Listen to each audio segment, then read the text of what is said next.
మహిళల కోసం central bank of India ఇప్పుడు మీకు అందిస్తోంది గృహ రుణం. అతి తక్కువ వడ్డీ రేట్లకే ప్రత్యేక సెంటు గృహలక్ష్మి. పూర్తి వివరాలకు వెంటనే సంప్రదించండి 18003030. Welcome to RTV. నేను మీ గయాజ్ని. ఇసుక సామాన్యులకు అందడం లేదు, ఉచితంగా అందరికీ ఇస్తామని ఇసుక ప్రభుత్వం చెప్పిన మాటలు ఈరోజు చెల్లుబాటు కావటం లేదు.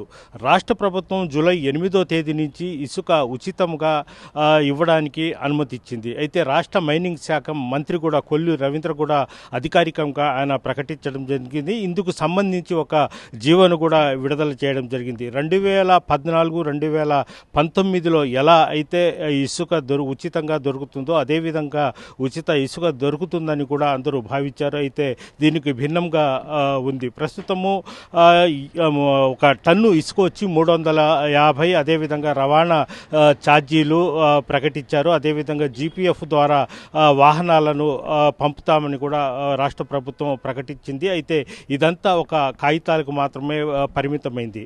అయితే డంపింగ్ యార్డ్లలో గత 2023 అంటే వైఎస్ఆర్సీపీ ప్రభుత్వ హయాంలో డంపింగ్ యార్డులలో ఉన్న ఇసుక మొత్తం అంటే 2024 ఎన్నికలు అయిన వెంటనే ఆ ఇసుక కూడా కొంతమంది అక్రమంగా తరలించడం జరిగింది. అయితే 2014-2019లో ఏ విధంగా ఇసుక ఉచితంగా ప్రభుత్వము అందజేసిందో ఈసారి కూడా అలాగే ఉంటుందని కూడా ప్రజలైతే నమ్మారు. అయితే 2024లో చంద్రబాబు నాయుడు కూటమి ప్రభుత్వం అధికారంలోకి వచ్చిన తర్వాత ఇప్పుడు కొత్త నూతన పాలసీ ఇసుక మీద తీసుకుని వస్తారన్నారు. అదేవిధంగా టన్ను ఇసుక 350, అదేవిధంగా రవాణా ఛార్జీలు తగ్గిస్తామన్నారు. జీపీఎఫ్ ద్వారా వాహనాలను పంపిస్తామన్నారు. ఎక్కడ ఇది అమలు కావడం లేదు.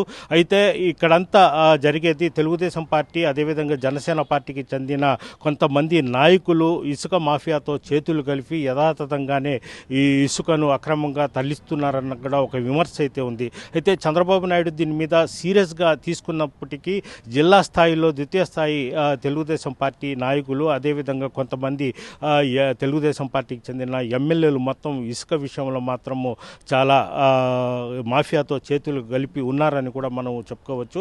అయితే ఎక్కడ ఇసుక దొరకని పరిస్థితి అయితే ఏర్పడింది. అయితే ఒక భవన నిర్మాణ కార్మికులకు సంబంధించే కాదు. అయితే గతంలో 2019 తర్వాత రాష్ట్రంలో జగన్మోహన్ రెడ్డి ప్రభుత్వం వచ్చిన తర్వాత సుమారు 3 నెలల పాటు ఇసుక కొరత ఏర్పడి పెద్ద ఎత్తున ఆందోళన కూడా చేయడం జరిగింది. ఎంతోమంది భవన నిర్మాణ కార్మికులు కూడా రోడ్డెక్కిన పరిస్థితి మనం చూసాం. అయితే ఇదే నింద కూడా ఇప్పుడు ఈ కూటమి ప్రభుత్వం కూడా ఆ మూట మోయాల్సిన పరిస్థితి అయితే ఏర్పడుతుంది. కనీసము సమాధి కట్టుకోవడానికి కూడా ఇసుక దొరకని పరిస్థితి ఏర్పడింది కూడా అని కొంతమంది అయితే విమర్శలు అయితే చేస్తున్నారు.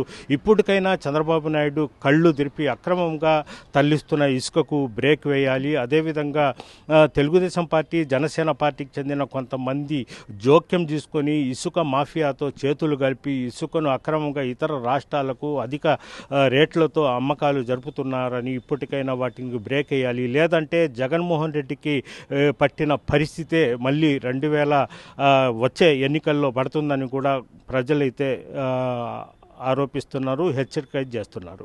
వీడియో ప్రదీప్తో గయాజ్, ఆర్టీవీ, ఇసుక డంపింగ్ నుంచి. మరిన్ని వీడియోస్ కోసం ఛానల్ ని సబ్స్క్రైబ్ చేయండి. లేటెస్ట్ అప్డేట్స్ కోసం వాట్సాప్ ఛానల్ ని ఫాలో చేయండి. అండ్ లింక్ డిస్క్రిప్షన్ లో ఉంది.